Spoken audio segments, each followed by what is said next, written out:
What would be helpful for us to talk about in terms of that reflection paper?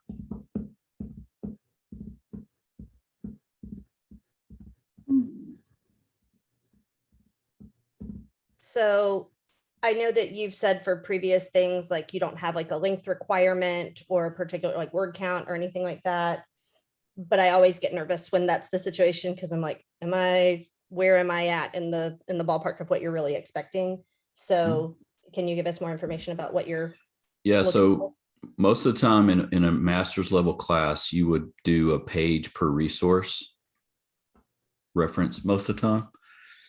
So you'll technically have 4 references. You'll have the book and then 3 other outside references. So that's 4 pages.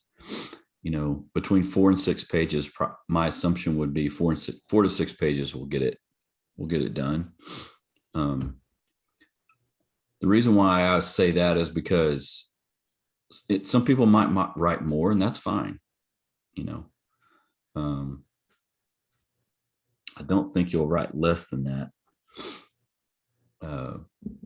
But as a general rule, you can think about it this way, like in most graduate classes, every reference you have typically is a page. That's kind of just on average. So that's what I would use. I mean, I think you could use that rule fairly easily. I mean, obviously, I know some professors give you a word count or a page amount. I know that, and that's fine. I just stopped doing that because people, I don't know. That's just my style. Yeah, I guess that's the only reason I was seeking clarification, because you are by far the most laid back vibe that I've experienced so far. And I think I'm trying to like test the boundaries and be like, are you really? Like, what are, Yeah, is sure. is there a secret expectation that I'm just not picking up? So no, I'm just making sure. I will never in any of my classes ever have some secret thing. I just don't. I'm honest. I don't have time to think of like secret expectation things. Like I'm not that creative, y'all. This is what it is. So Terry, I understand why you're asking. I am very laid back. I'm very kind of like, hey, let's figure it out, and I realize that I'm probably more laid back than all the other professors in the program. That's probably true. Everyone else is probably a little more. Everyone has, maybe Dr. Armstrong and I might be close, but that, 4 to 6 pages for this paper to me seems great. I'm probably never going to give like a full on 20-page research paper because I just can't grade, 60 or 70 of those in a semester. It's just hard to do. So would it be helpful for you guys if we talked about like that research piece of it, or do you guys feel comfortable with that? I'm not trying to add more. I'm not trying to add more to your life. If it would be helpful, I can do that. What would be more helpful for you? I know there's some professors that I had that want us to strictly use the Amberton like research library. Yep. Is that the same? Do you find that to be the most helpful place to find research, or just Googling scholarly articles? Yeah, I think the Amberton, I'll be honest, the Amberton library site with EBSCO, that it's gotten a ton better. They've really done a good job of, basically what that means is we've now joined or paid for more journal articles, peer review journals so we can use them. So I would start there first for sure. That's where I would always go. You can go on Google Scholar and find basically similar articles. The problem with Google Scholar is that they're not always readily available, like in a PDF form where you can look at, versus when you're on the Amberton, when you go via Amberton. So I would definitely start with Amberton's library site. That's the best place to start. They've done a really good job. I think we're up to over 100,000 either journals or ebooks or whatever that we have access to, which is really good. When I first started, it wasn't as good just because it takes a little while to kind of figure that out. But now I would say that's where I would go. I can't imagine you not being able to find everything you need there. I would think you would. I don't think it'd be it. That's a good question though. Yeah, that's a good question. Anything else about this paper that would be helpful?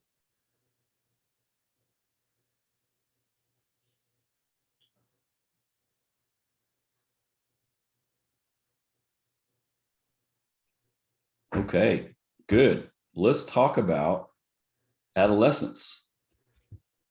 So my first question is, I'm going to make some of you think way back in the past and some of you not so far back in the past.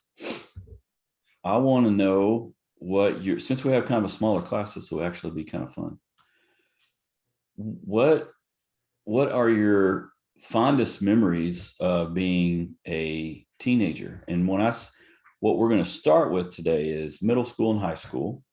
My goal would be to go through middle school and high school and kind of start into the early 20s. It's kind of what I'd like to get to. We'll see how far we get. But I'm kind of curious to see what some of your fondest memories are of middle school and high school. Not ones you don't like. I want to know what your fondest memories, like things that you thought were fun. High school, middle school, I think the fondest thing, I know high school, I was in the band and I was a majorette in the band and I really enjoyed that. I guess middle school, I got to dig deep, go back, way back. Yeah. Kind of rough to go that far back. I think just friends. We didn't have cell phones, so I couldn't talk on the cell phone with them. But we enjoyed just talking and laughing and when we got to school. So I think attendance was high back then because we didn't miss school because we'll miss our friends. Going on to college in the 20s, I went to college early when I was 17. And it was a little scary, but I pulled through and it was fun. It was a lot of fun meeting people and enjoying life in my 20s with no job, no money, and enjoying friends. So it's a lot of fun. I wouldn't trade the college life for nothing. So for you, a lot of the social aspects are what you have fond memories of. Yes, because I was from a small town. Yeah. And what you had, social. Yeah. Yeah. Good. Anybody else?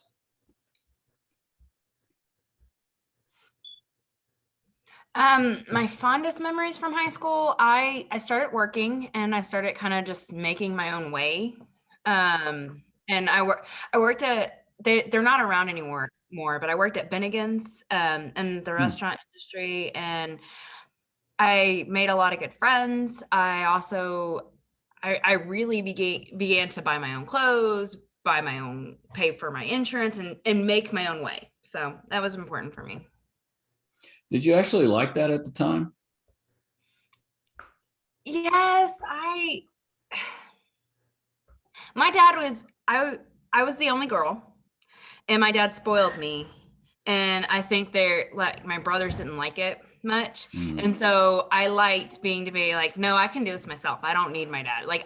There was some aspects about that. There was also, I didn't like to be tied down by my mom's, like, you can buy this clothes, you can buy this or this, not this. And I wanted to buy my own stuff. Gotcha. So that's why I liked it. I liked that freedom to not do it. I became a very independent person pretty early on though. Okay. So the independence for you was really important. Your own choices and yeah. Yeah. Gotcha. Good. Good. Anybody else? So when I was in middle school, I was like always obsessed with something. And Justin Bieber was becoming really popular when I was in 6th and 7th grade. Like he had just been discovered on YouTube. And I think when I was in 7th or 8th grade, he came out with like a movie on, like it's just like a film of his concert. And my best friend and I made t-shirts that said Justin Bieber's wife. And we stood outside the theater. We stood outside the theater like the premiere date of it, and we like lined up to be like the first people in line to watch the Justin Bieber, which it wasn't even like a movie. It was literally just a film of like one of his concerts. And so yeah, I was just always obsessed with like something. I was also obsessed with like the Twilight series. I read like that's when I first like read all the books, and then I watched all the movies. Yeah, very weird time. Very weird time. But I just remember that the most because it was funny, and I was just like so innocent then. Like it was just like fun, and I didn't like think the way I did now. So I'm glad I Gotcha. was able to share that memory with y'all at 9:30 in the morning. Yeah. Love that. Yeah. So was it more fun doing those things with your friends, or that was something you would have done anyway? I definitely did them with my friends. My best friend was more like obsessed with Justin Bieber, and I just like, oh, like I want to be cool too and do that stuff with you. So, but the Okay. Twilight series, I will say that's guilty pleasure. I love reading those books. So Yeah. that's something I would have done on my own. So you're a believer? Yes, I'm a #believer. Okay. Good. Okay. Awesome. Anybody else? I was sick most of my middle school years, so I don't have many memories of those, but definitely prom and homecoming in high school. My junior year, we got to go to the House of Blues downtown, and I just thought we were so cool because we were at a club when we were like 17, and it was Yeah. probably the highlight of my whole high school career. That's awesome. Where was this? I grew up in Mesquite, so our prom was at the House of Blues in downtown Dallas. Gotcha. Okay. Yeah, that's great. I am looking for my prom picture, guys. I'm gonna show it if I can find it. It made me think of it. I meant to find this earlier. I'll look through here, see if I can. So I'm gonna share my screen real quick. I don't know if you guys can see this. So this is 1990. Actually, this picture was taken in 89. No, it was taken in 90. It was taken in 90. So this is my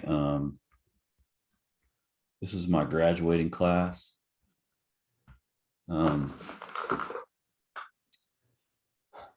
I don't even know where I'm at in this. I don't know if you guys can see, but this guy right here, this got his hands up in this weird way. Hang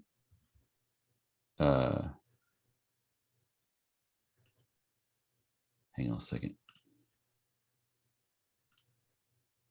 This guy right here. That was my best friend, Kevin. He was 6'8". I was 5'8". He was 6'8". We were debate partners. He was always, see how he waited until he just wanted to be different. He was always doing things like that, like, just trying to be different all the time. And I'm right here, right behind him, kind of in the middle of the crowd. Anyway, whenever we think about, sometimes I find it's helpful to have, if you ever look at if you look at old pictures, you can kind of have memories. What I find when we talk about adolescence, it's sometimes easier for people to remember like really hard things or bad things, or have bad memories, which it is. I mean, it's not necessarily the most. It's definitely an awkward time, and there's a lot of awkward things that happen and things like that. But it's also good sometimes to reflect on if there were any, if you did have good experiences with friends. So a lot of the things I'm hearing right now, at least from a few of you guys, is there's some social things that were really that you remember doing things with friends. a little bit of independence, sounds like. Did any of you have good relationships with your mom and dad? When I say good, I mean, obviously there's always going to be, ups and downs in your family during adolescence. But overall, would you say that your relationship with your parents was, overall it was pretty good, or overall it was like, nah, I don't miss that. What do you think? And you don't have to share anything. I'm just curious. I was very close with my dad. With your dad? Yes. Mm-hmm. He was professor math in university, and I studied in the same university. So I was sit down and thinking that all my, for example, middle school and high school, it was only study in my family. It's nothing more, nothing fun. So yeah, because my class was a special class for math, because my dad decided that I need to be close to mathematics. So in a university, only one thing what I remember, it's my parents and how I received job in second year of university. And I actually received more that my father was earning in university in his salary.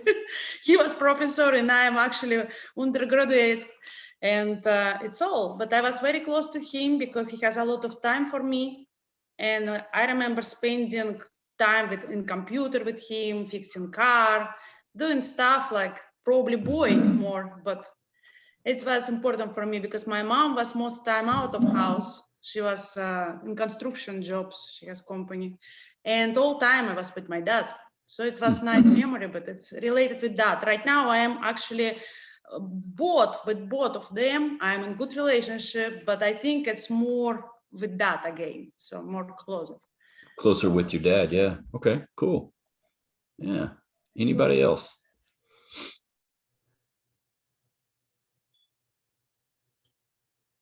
I think your mic was going in and out, and I don't know what was the question. I was just asking if any of you felt like you had a fairly good relationship with your parents during middle school and high school, realizing there's no perfect relationship, but overall, what would you say? Oh, I'll go. I had a good relationship with my parents in middle school. When I was in 7th, 8th grade, my parents divorced. So then I was going between different homes. So it was kind of rough, but it was good. But I would say I was closer to my dad during that phase. Yeah. I have a similar story, Nicole. My parents got divorced when I was in 7th grade, and we went back and forth. And then my mom moved, and I moved with her, and then I moved back in with my dad. So yeah, if there's a divorce, obviously that causes that's just kind of a different dynamic. Yeah, it was tough because then my dad shortly got remarried, and then I had to learn a new, person, a new mother figure, a bonus mom. So all the way that was 7th, 8th, 9th grade was pretty rough. And then I had stepbrothers at the time, and it was only me and my sister all that time. So it was, my dad moved across town, so we're driving back and forth, and it was pretty difficult, but I think I leaned on my dad more. I'm a girl, I'm a now, but I'm a girl. So we kind of had that type of relationship through that. He was really, really nice. He just tried to make the transition as smooth as possible, but it was still very challenging and kind of emotional for me and my sister. Yeah, for sure. I'm sure. How many of you, I'm just asking, and again, I'm not say, hey, everyone has to talk. That's not what this is for. How many of you can readily recall some of those emotions, whether they're positive or negative? They feel good or feel bad. I'm assuming you can kind of feel them a little bit to a certain extent. Okay. One of the reasons why I asked these questions is because how we experienced adolescence, that time period, especially middle school and high school, how we experience it will be triggered in us as we're working with people.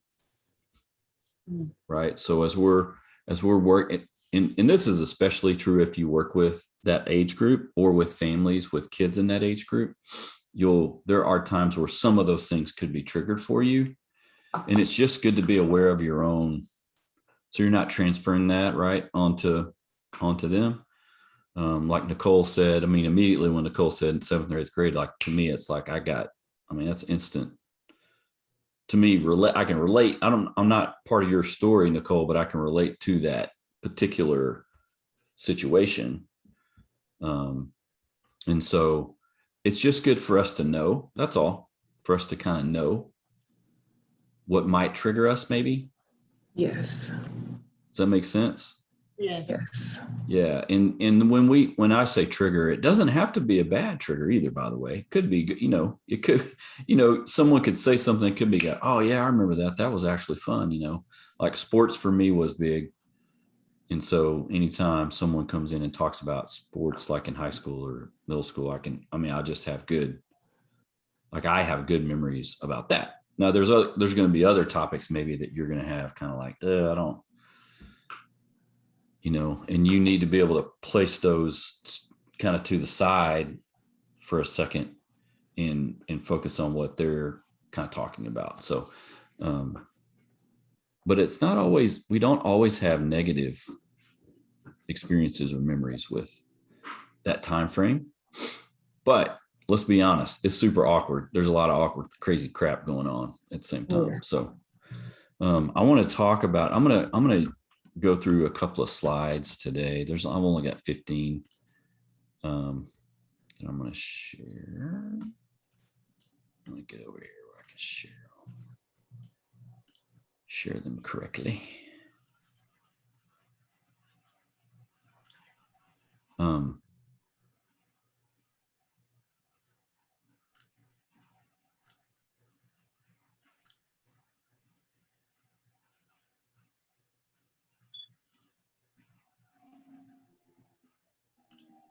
Go. Okay. Advanced.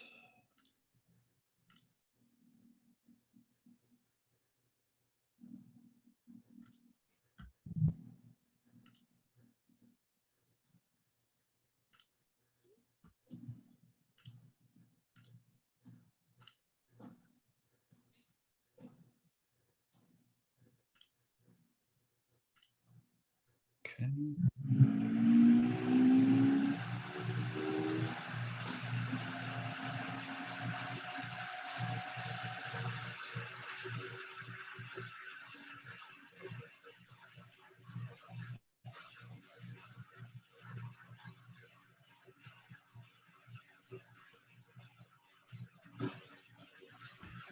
Hopefully everyone can see this, hopefully. Yes. Okay, awesome. So some of the things you're going to, like some of the things we're about to talk about, you're going to recognize pretty quickly because a lot of you guys just brought these up. At adolescence in general, there are several things that are happening. There's some obvious biological changes that are happening, whether it's physical appearance, puberty, which we'll talk about as well. Lots of new experiences. And there's also, along with those new experiences, there's a lot of adventures, like trying things maybe for the first time kind of thing. And then there's developmental tasks that adolescents really need to go through in order to move to the next developmental phase of life. I do want to be really specific about a couple of things right here. For a long, long time, we would always think of adolescence as mainly the teenage years, like 13 to 18. It's really not necessarily the case anymore. The range of adolescence now really runs from around 13 to the mid 20s. Now it's broken up into some stages, right? So there's early, and then there's middle, and then there's late. And we're going to mainly focus on early and middle today, hoping to get to some of the late discussions. So early is exactly what it sounds like. So that's that 12 or 13 up into around 14. The middle, maybe probably more to 16. And then the middle is more like 15, 16 up to the 19 or 20. And then the late would be from the early 20s kind of until we get to 25 or 26. Now, that doesn't mean that people are trapped in those. Some people move through those phases quicker. Some people move through them slower. Sometimes it depends on the gender. A couple of influences that I have here is ethnic influences and cultural influences. Sometimes those have an effect on how fast or how slow people might move through adolescence as well. One that's not, it's kind of part of culture, but socioeconomic status does also plays a role in how fast or slow we'll move through those. And we're going to talk about each of those kind of as we go through. Kind of mentioned gender and socioeconomic status, age, obviously lifestyle differences. This idea that adolescents benefit from having caring adults in their lives, in addition to parents or guardians, or basically caregivers. There's a large benefit that happens for adolescents when they have other caring, respectful adults in their life. And we're going to actually talk about this principle throughout this whole time. And I'm going to spend a pretty good amount of time talking about this as we go through. The reason that's important is because coming out of the Industrial Revolution in the 1800s up until the early 1900s, that's really when this kind of adolescent idea started really forming, because you had a lot of, instead of an agrarian society, especially in America, we started getting into bigger cities, and that's where the jobs were. And so you had a lot of folks that were leaving farms, moving into the cities, and that included people like 14 or 15 who normally would be thinking about getting married by 15, 16, 17, and maybe starting to have kids. They weren't doing that anymore. They were moving into the city. Now we're talking, this is like 150 years ago. But the wheels of time move slow, and that means this idea of adolescence started to really kind of come into the framework. So what you have is, we go from the late 1800s, where America especially was over 80% agrarian, which means very small, rural, very agriculture based, until we get into the mid 1900s, and it's not that way as much. That number has shrunk, which means you have a lot more what we'll call kids who are 16, 17, 18. If they don't go to school, which a lot of them didn't go to college, or they weren't fighting in a war, because remember, we had 2 world wars in that time frame as well. If they weren't doing that, then they were probably working, but they weren't getting married and staying on the farm. So that's where adolescence really started to become a thing, become a something to study, basically, something to look at. The other thing that happened is, from the time that they started coming into the cities, there was lots of cultural changes that were happening as well. And one of the big culture changes was, you started having boxes basically built for school, right? You started having huge schools being built where they would go to school. And instead of learning more from home, they started learning more away from home. And this isn't necessarily bad or good. This is just what was happening, right? Well, as that happened, there started to be what I would say is a systematic abandonment of adolescence. We started letting them kind of do things on their own and kind of having that expectation. And I'm going to talk more about this as we go. That's one of the reasons why having caring adults in their life is so important. If you talk to a teenager, they will tell you they don't really want adults around. That's what they'll say, which that makes sense. That doesn't mean they don't need them. They might not want them. So when we're going to talk more about this as we go. Okay. And this is a class today, guys. If there's ever a time where I'm saying something, you're like, I don't get that, just don't ever hesitate to jump in. Okay. Because I'm going to talk about some things that you might not have thought about before, or it might sound weird or goofy, and that's okay. Some stuff I'm going to take right from the text that we've been reading, and we'll kind of just enhance it a little bit. But if I bring up anything that you're having trouble wrapping your head around, don't hesitate to ask, okay? Now, one of the biggest physical changes, which really has one of the biggest impacts, is puberty. So my assumption would be that every adult person on this class right now knows what puberty is, that we don't have to go into, every single aspect of what puberty is, biologically speaking. It's basically the number one sexual maturation stage. I mean, that's sexual maturity begins with puberty. Okay. Which evolutionary, if we just thought about this from just a pure biological evolutionary standpoint, it would be, this is when you have the ability to reproduce and procreate. That's literally that's what this is for. If we were just at the basic kind of level. The problem is that's not what this is all about. It also has an impact on their brains. It has an impact on their bodies, which has an impact on their social life, which has an impact on their families. So puberty actually has an impact on several different aspects of life. There's hormonal changes, there's body changes. A lot of kids, this is when they actually start getting taller, when puberty happens. On average, girls would maybe grow 3 to 5 inches more after puberty. Guys, maybe a little bit more than that after puberty starts. And some people might mature quicker or slower than others too, because there's not like a one set rate. There's a weight gain, height gain, facial chest hair, pubic hair growth, all those things start happening. The first menstruation for girls, which is actually changing. That's actually the average first menstruation for girls has changed quite a bit, actually, since the 19th century.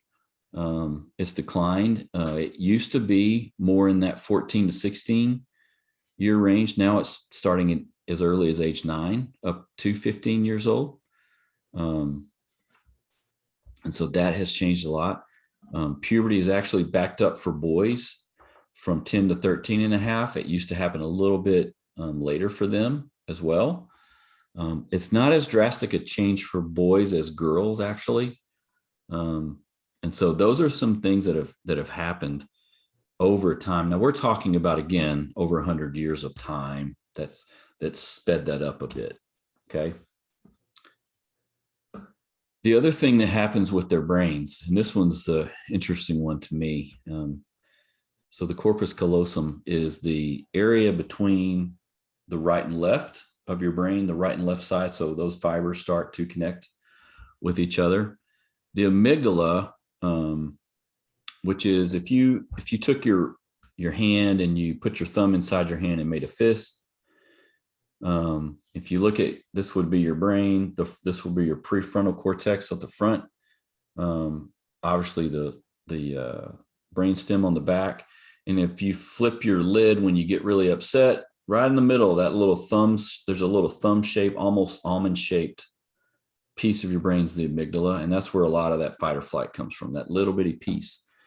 So that seat of emotions really becomes more mature. And so that's why a lot of things can really affect them a lot deeper, because they really start to feel things more deeply. The prefrontal cortex is where you have reasoning and decision-making, self-control, organization, planning. That's all executive function here in our prefrontal cortex. That's not fully developed till our mid-20s, but it starts really kind of pushing development in adolescence. Now, dendritic pruning is when we see crazy things, like when we see teenagers make crazy choices. A lot of it's because of dendritic pruning, which is kind of a catch-22, because you actually need it to happen, but sometimes you don't want it to happen because there's a lot of changes that happen because of that, including like changes in personality, which a lot of times mean changes in mood. They could be fine one second and the next second not so great. And a lot of that's because there are several things that are happening in their brain. As a general rule, there's 2 times that our brain is the most active in terms of like development and formation. And that is between when we're born until we're around 5 or 6, and then around 12 or 13 up until we're around 19. There's tons of activity happening. When we're a kid, when we're a baby, an infant and toddler, it's not as big of a deal because we can kind of, and it doesn't, like some of the, like a tantrum or things that are crazy won't last as long. When you're a teenager, we're talking about some things can last for a while. One of the reasons is because they become more independent as well, which we'll talk about. Some of these, I'm going to skip through some of this is in your text. You'll see that the timing, now this is average timing of first sexual intercourse for both boys and girls, most of the time by 19. As you can see, those numbers stay fairly close together, all the way up to 19. And I'm going to talk about substance use in a second. Let me take a step back. Is there any question about anything I'm talking about right now? Let me make sure that we're all kind of going in the same direction here.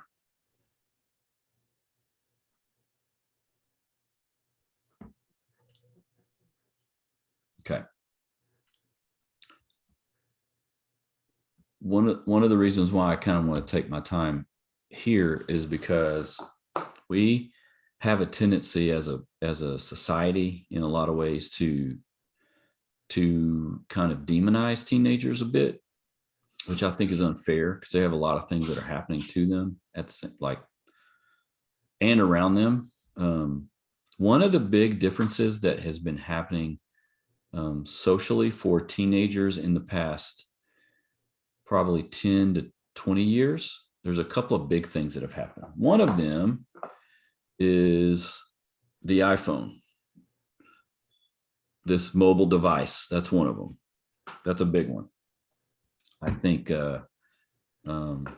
Stacy, you said earlier, hey, I didn't have a cell phone, growing up. I am a little bit curious. How many did anyone have a cell phone growing up? Like, let's say in high school and up. I'm just curious. One person? I did, but it was just Two. because my brother's phone line was going to go out. So we didn't want to spend that money. So I just got a cell phone instead. Yeah, cell phone. Okay. Did anybody else have a cell phone? Yes, I did. I had Okay. a cell phone starting at the 7th grade. Okay. Did you guys have like flip phones or like what kind of phone are we talking about? Mine was the cheap Yeah. AT&T phone, a flip phone, cheap AT&T flip phone. Okay. And it's just a question. My parents always told me I needed to have quarters for the payphone. I mean, we always need to have think about stuff like that, right? So it's interesting because if we called our friend and they didn't answer, then we had to go to their house. Let me let that sink in for a second. So now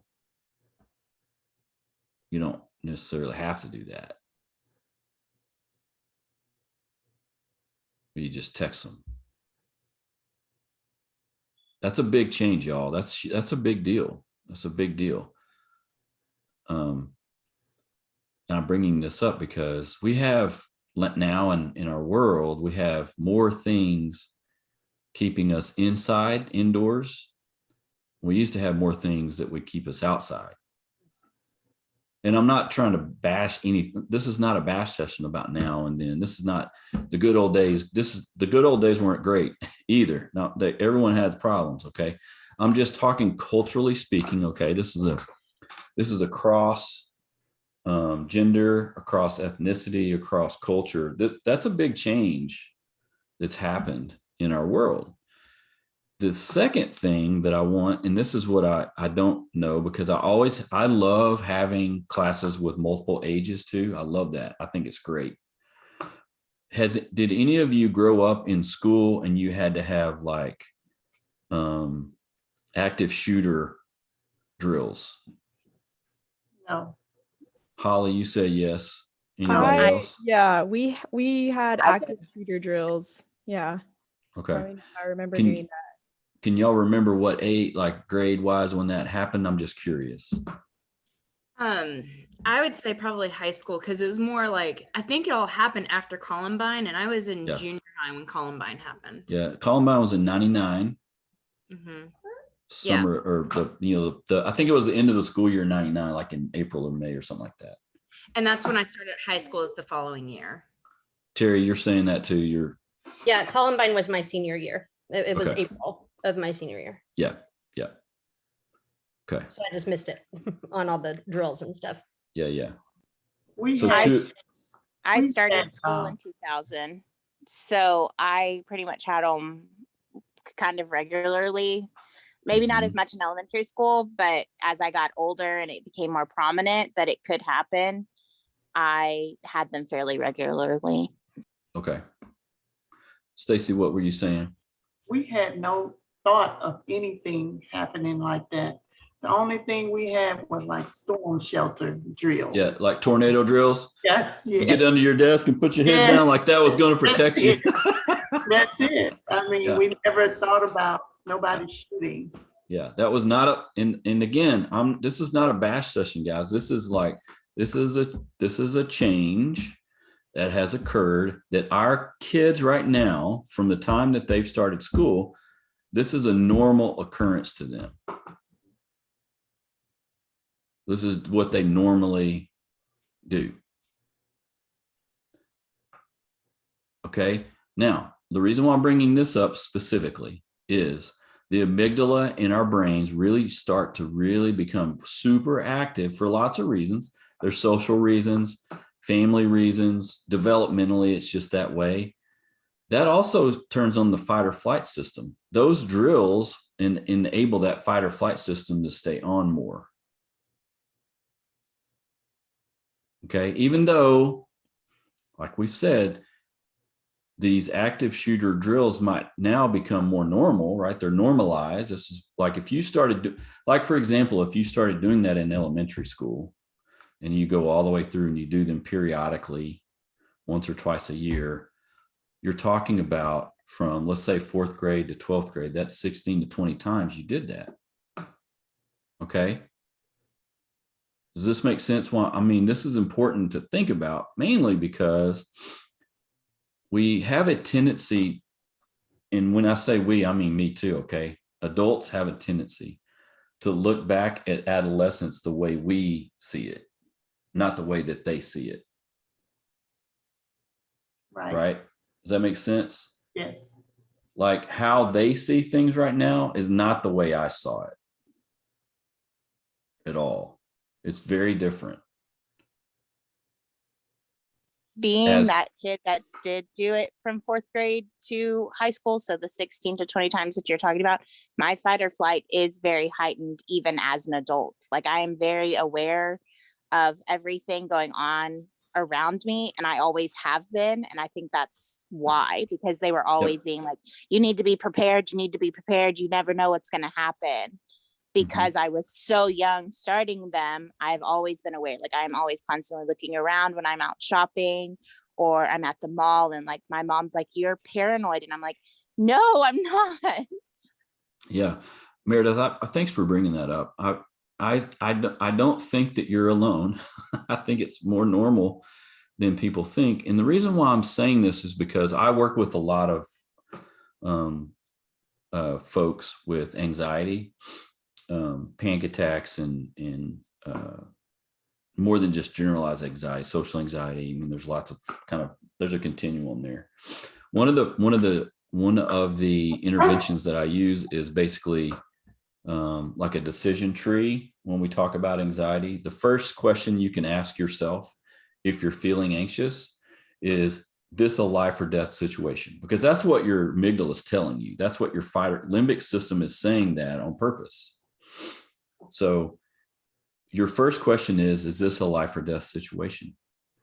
When you answer yes, then obviously you do whatever you need to do to get out of that situation, right? That your amygdala, your limbic system's like warning you. It's good that it's warning you, you get out of it. If you answer no, though, then, okay, wait a minute, now I'm just feeling anxious. Then what's happening? There's a decision tree that you can use. So Meredith, you bringing that up is a good question. It feels like life or death, but it might not be. But because you were told that this is like all of these situations are potentially life or death, right? Does that make sense? When you're an adolescent and you don't have your prefrontal all the way fully formed, that can go, no, this is just a drill. It's okay. Does that make sense what I'm saying? Yeah. Right. As Yeah. we do it more and more, and we wonder why some of our teenagers do some of the things they do. They do it anyway because they're just going through things. This stuff that they're going through now is way more than normal. And by normal, I mean, up until about 15, 20 years ago, there was more normal kind of, more normal Right. stuff. They have more access to drugs and alcohol now than they ever have. They have more access to prescription medications now than they ever have. They're more on alert now than they ever have been.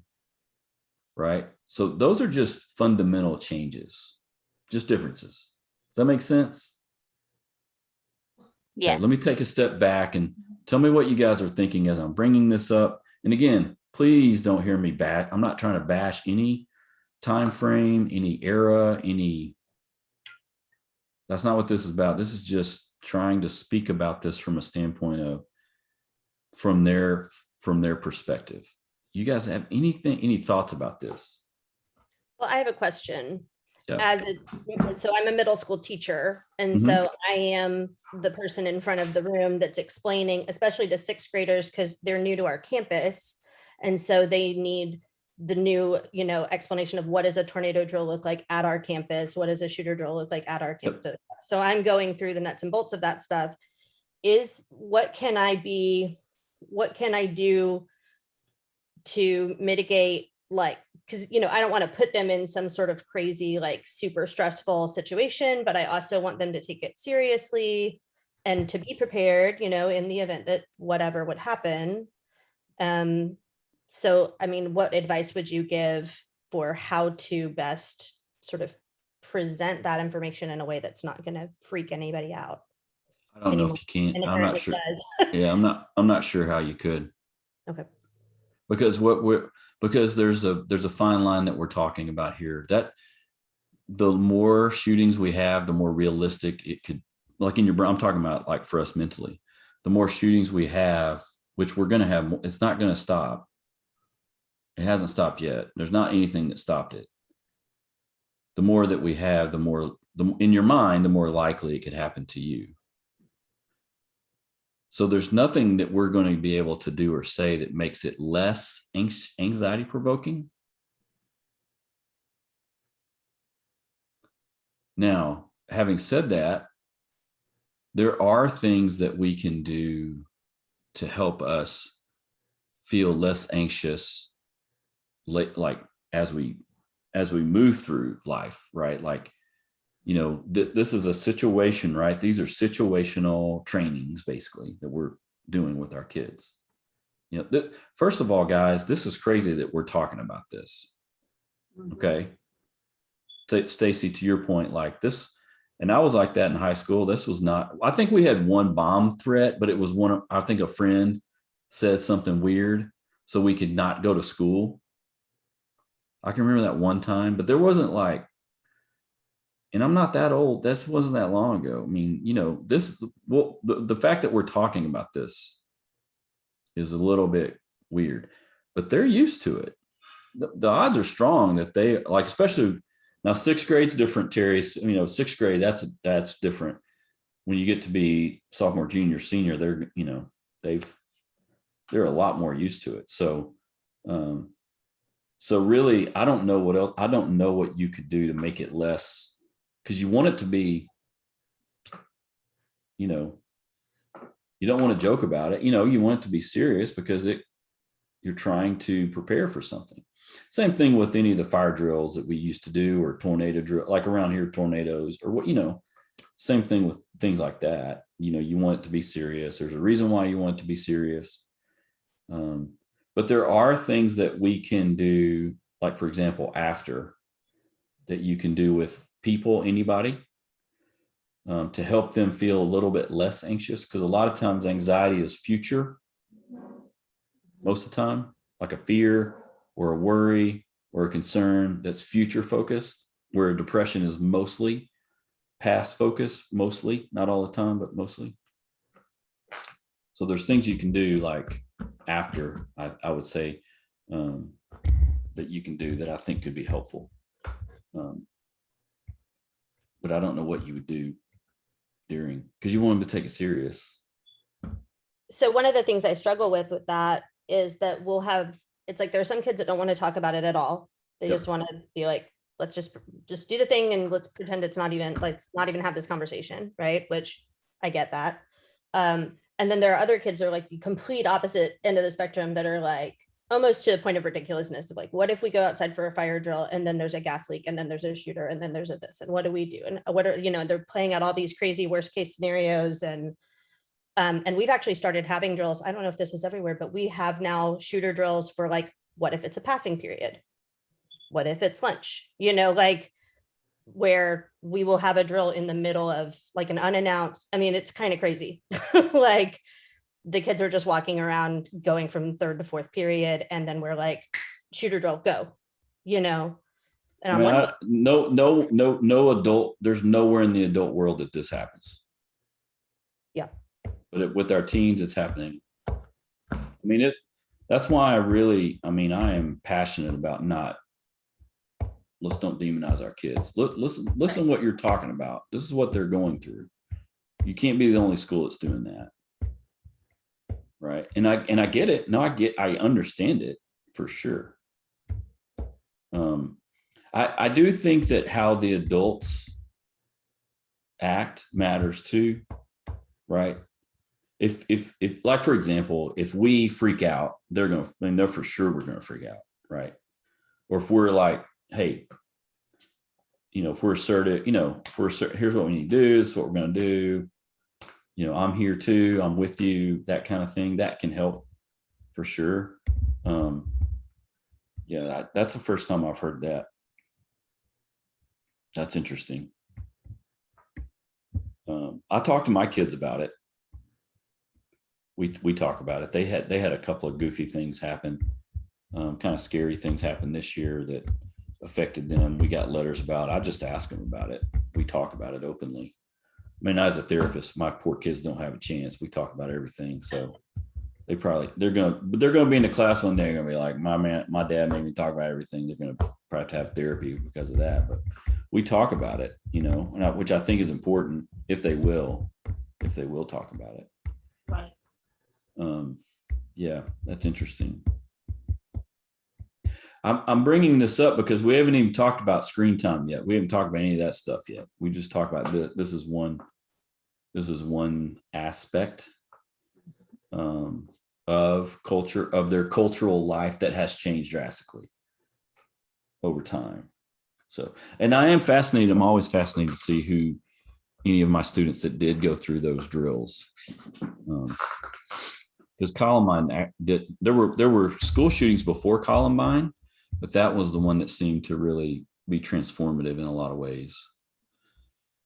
So any other comments about this? Any other questions? Anything else that's jumping out at you? Do we know how it's affecting the way that their brains are developing? That's a good question. I mean, we only know, we do know what fear does. Like we know what fear has a tendency to do, or trauma. We do know that trauma can have a tendency to actually change brain structures. We do know that. I am sure, now I haven't done any research in this subject. Okay. So my assumption would be there's research out there about this. There's for sure research about mass shootings and school shooting. I mean, there's lots of research about that for sure. We know some of those things. So that's like an outcome study. Basically, you would look, if you ever wanted to look that things like that up, you would look at like outcome studies of, you know, active shooter drills in high school. You could probably find, I'm sure that people are studying that. I'm sure that there are. So, okay. Any other questions about anything else that we're talking about? being a little depressive now. Let's move forward. Okay. Let's talk about, man, I don't even know where an hour and a half goes. It's like flies by. Holly, you got a little helper there. That's good. Okay. So the US has the highest rate of adolescent drug use, period, in the world. Now, when we talk about drug use, we're talking about lots of things. Okay, not just alcohol or marijuana, or prescription drugs has kind of taken off in the past 10 years as well. Alcohol and cigarette consumption has declined. Now, this is old because vaping now has started to become, I feel like it's third or fourth in the kind of order of things that teens are doing or trying. Vaping has become more and more prevalent, which is pretty scary. Cigarettes is one thing, that's just nicotine. Vaping, you could vape nicotine. There's lots of things you can put in it. The brain development, the reason why it's so detrimental is because your reward centers in adolescence are extremely active. And so what's basically happening is every time you do, and this is true for people, okay? So think about it in terms of like I love Snickers bars. I love them. Okay. Even just thinking about it right now, there's like part of me, it's like I have to have it. That's because over time, the reward part of my brain will release dopamine, okay, that then flushes and makes me feel, dopamine's a feel-good neurotransmitter, okay? And if you have enough dopamine flush, it will overrun your prefrontal cortex, which says you don't need a Snickers bar right now, okay? You've already had 5, you don't need one more. If you have enough feel-good neurotransmitter, it'll overrun your stop system, which is your prefrontal. Okay. So if you take a hit, so methamphetamine is probably, besides nicotine, is the most addictive first-time use drug. Okay. So speed, and especially methamphetamine. Amphetamine has been put in products in America for a long time. In the 50s and 60s and 70s, it was actually used as part of a dietary pills. That's amphetamines were put in there. They started using it during the Second World War a lot to help pilots stay awake. That's kind of how they figured out how they could do it. And so, so besides caffeine and nicotine, methamphetamine is like one hit. A lot of times people are addicted instantly. That's because there's such a rush of dopamine. And then glutamate, which is another neurotransmitter that has something to do with our memories, comes in and flushes and seals that pleasurable memory in, saying, oh, I remember that. I need to do that again. Okay. So that's all pieces of your reward system. The problem with it is that if you do that enough, your reward system starts to remain on all the time. Your go system remains on. Your stop system is overrun and can't catch up. Okay. Then you have, we all have this pleasure set point. It's actually called hedonic set point.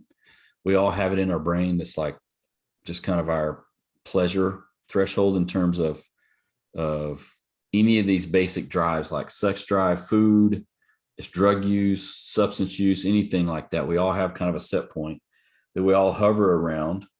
As your go system is on longer and longer, that set point rises so that you have to use to feel what? Normal. If it rises enough, you have to use more. That's why you build, that's a tolerance. You have withdrawals, right? So as that set point rises, that's one of the reasons why we have to use more and more. And that's true for any drug, nicotine, caffeine included. Okay. Nicotine is one of the hardest drugs to kick. Nicotine is extremely difficult. It's very difficult. The adolescent brain has 2 things against it. Number 1, the reward center's super active. Number 2, their prefrontal is already not fully developed. That's their stop system. So if they get caught in something that they can't stop, it's even harder. Does that make sense? Yes, because I remember my mother used to smoke. Hmm? And she woke up one day and she said, I'm not going to smoke anymore. I don't know how she did it, but she just stopped cold turkey and didn't do it no more. Mm-hmm. I really, it was amazing to me to see her do that. As I got older, Yeah. I was like, how did she do that? So there's a couple of things that probably happen when we stop something, especially like let's use nicotine as an example. Any kind of addictive substance, relapse is actually a rule, not an exception. So there's it's quite possible that she tried to stop multiple times and kept relapsing, so to speak. Mhm. We typically will relapse 3 to 5 times before we can actually kick something. So it's quite possible that that day she woke up was like the day that she stopped relapsing. Okay. Now, I'm not saying that people can't do things cold turkey, because I've seen it happen, and it does happen for sure. I did it with Coca-Cola. Yeah, I did it too. I did it last year with caffeinated with sugary sodas. I did the same And thing. I stopped. Yeah, But it's hard, it was hard. right? So there are some brains that are naturally resilient when it comes to this than other brains. That's actually true. It's called soft and hard brain. There's all kinds of research you guys can find out about stuff like this. But when we talk about adolescents, it's very difficult just because they have kind of a double whammy. Their prefrontal's not online, and that's not super good.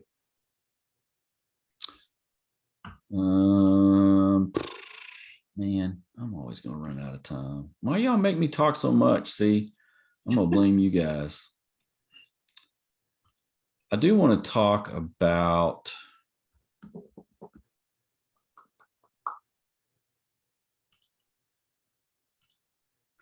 let's talk about technology. We'll kind of end here.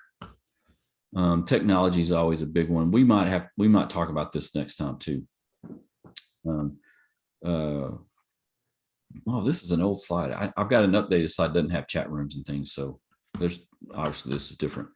But the same concept. So if we think about, hang on a second, guys, let's just get back to the big group. The same concept applies when we talk about screen time. So what we're talking about is screen time. There have been multiple studies now on video games specifically, and there's been very little link between the evils of video game and kids turning out horrible. There's actually very small, there's almost no link towards it. What there is a link with is the duration of time that someone spends on a screen, depending on what it is. Like if it's a video game, or if it's watching a video or texting or whatever it is. Okay. There are some studies that talk about that specifically. For example, the American Pediatric Association of Doctors basically say 2 hours of screen time a day is probably the max for kids. There's also the World Health Organization has now come up with and decided that video games is addictive.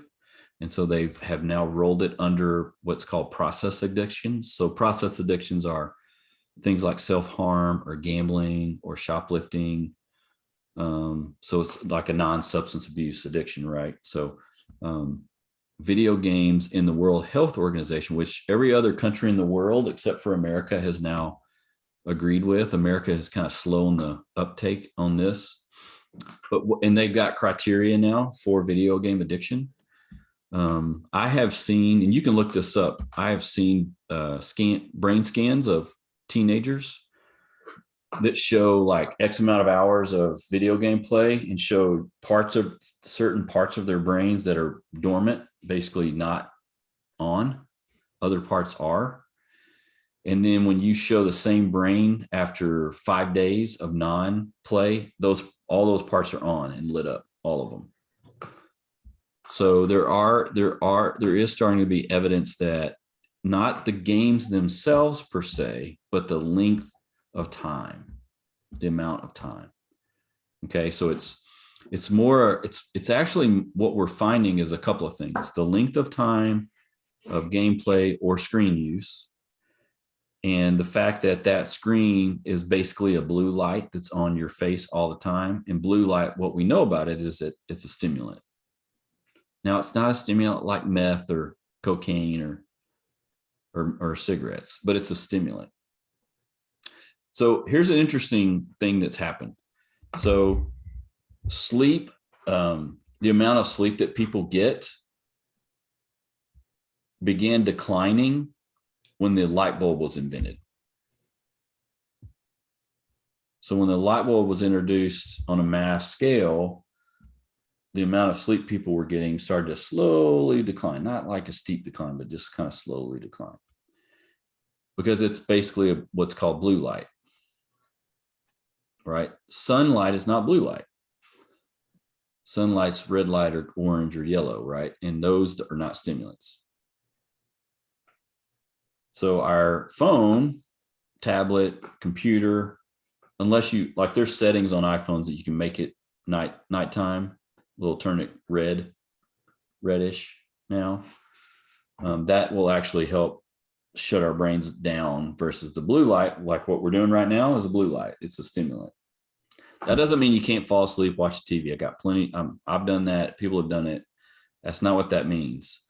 But it keeps your brain active, because sleep is really a magical power. Really, it's a superpower.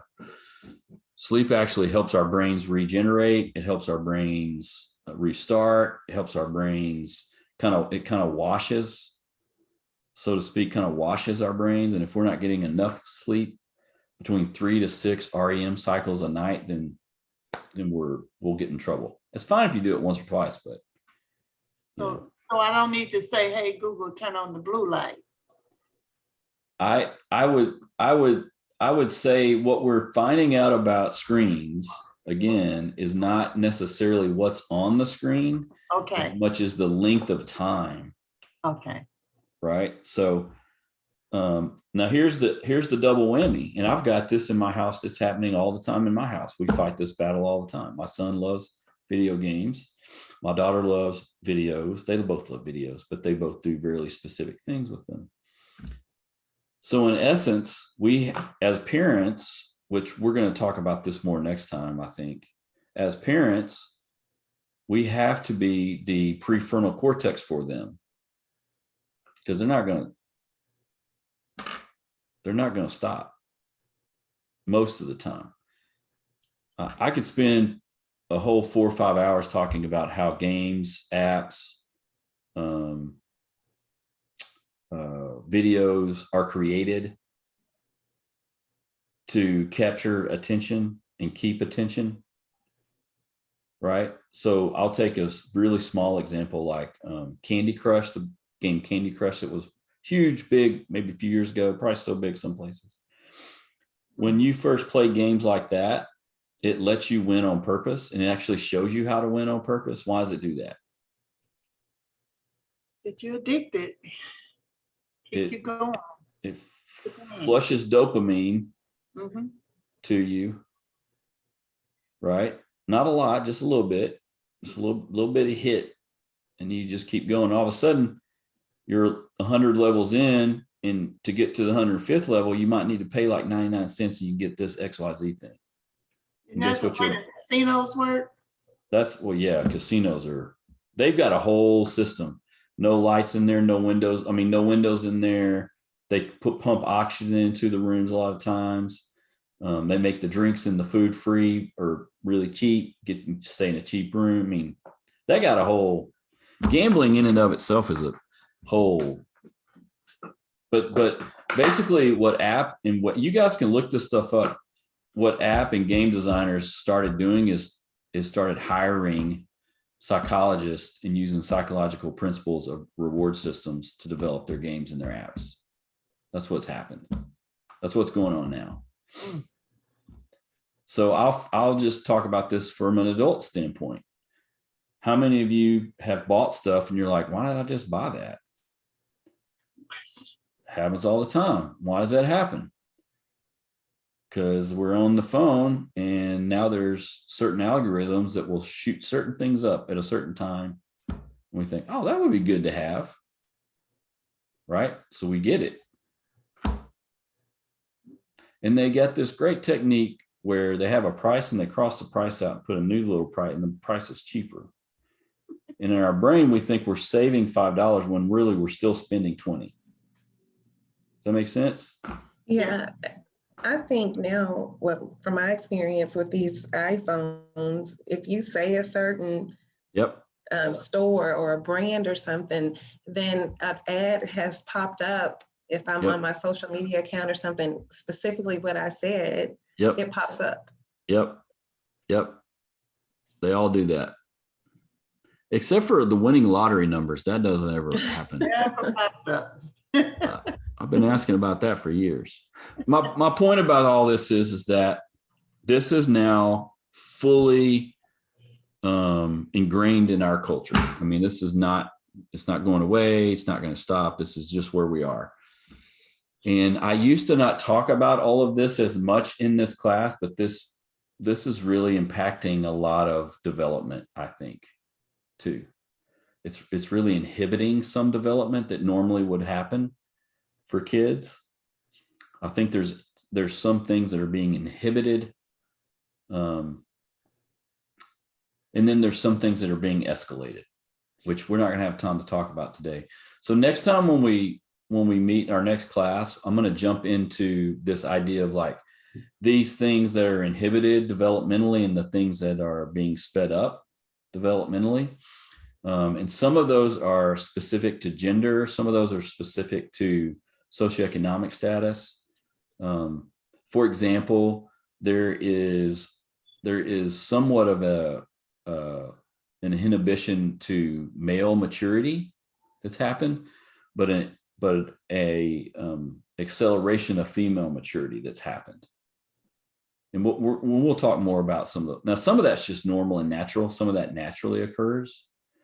But for the most part, as you get into the 20s, the speed of maturity that girls show earlier in life should also actually start being more even by the time you get into your 20s. That actually should be kind of basically the same most of the time. Now, that doesn't mean that a boy, let's say that's 15 or 16, doesn't have just as much maturity as a girl at that same age. That's just in general. And we could talk a lot about what maturity means. We'll kind of talk about those things.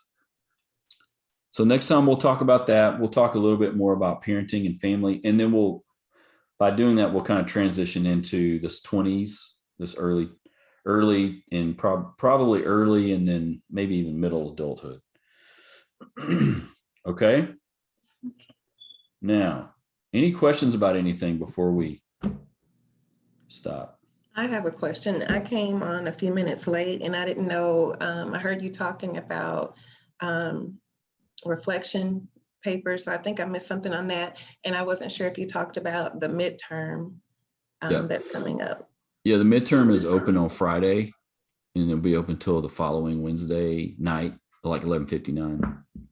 Okay. And the reflection paper, I was just answering a couple of questions about. Okay. Just in terms of research and making sure everyone felt comfortable with the research piece of it. If you guys ever have questions about it, I will say that the actual library staff are really helpful about helping with, like they can even walk you through like all of the research portals that we now have at Amerton. And they'll do it online with you. You can call them or email them. I think they even have chats now with librarians. So that's another kind of resource that you have that we just didn't have. And COVID actually has kind of brought a lot of really good resources to the surface. Like we used to never do things like that. And now we do. So. Another question, are there as many questions as there are on the review for the midterm? Okay. About half as many. Yeah. Okay. The study guide, I'm not going to lie, the study guide's hard and it's hard on purpose. Yeah, it is. That's okay. You guys can do hard things. just Now, wanted, what's hard to one person might be different hard to another person for sure. Lisa, what were you asking? I wasn't asking anything. I just wanted to say thank you. You shared a lot of good information Yeah. today. I appreciate it. Yeah, no problem. I want to do my best not to just like go from the book and read give you guys some extra, things on top of what you're reading just to make things a little more practical. That's what we're trying to do anyway. That's it. Now you can go do something else. I'm going to Costco. Anybody want to go to Costco? That sounds like a great plan. I am not excited, but I'm taking my son. I'm gonna go wake him up. Anybody Yeah, ever my son loves Costco. Oh man, I'm gonna wake my 14-year-old up. He's gonna be so excited. Nope. Nope. And I'm gonna do things that are annoying. It's all good. It's all good. All right. Hey, you guys have a good weekend. Okay, you You too. too. See you later. Bye. Thank you. Bye-bye. Bye-bye.